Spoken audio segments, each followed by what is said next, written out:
Sa karagdagan pa nating mga balita, pag-uulat mula naman sa impilan ng DWBS, ang Radyo Totoo, CMN Legazpi City sa Albay.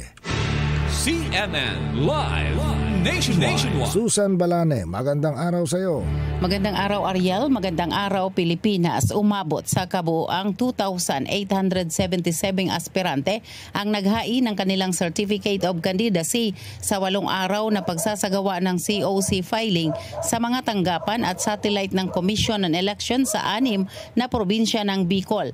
Sa datos ng COMELEC Bicol, mayroong 45 ang naghain ng kanilang COC sa pagiging miyembro ng House of Representatives, 20 sa pagkagobernador habang 17 para sa pagka-vice-gobernador at 122 ang aspirante naman para sa pagiging miyembro ng Provincial Board.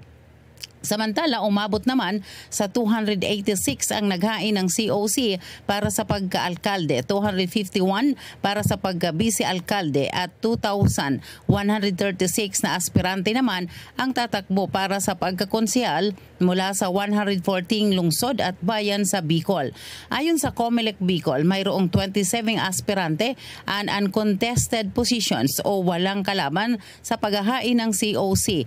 Pinakamarami sa alkalde at pagka-vice-alkalde, partikular na sa probinsya ng Masbate, Sorsogon, Catanduanes at Albay.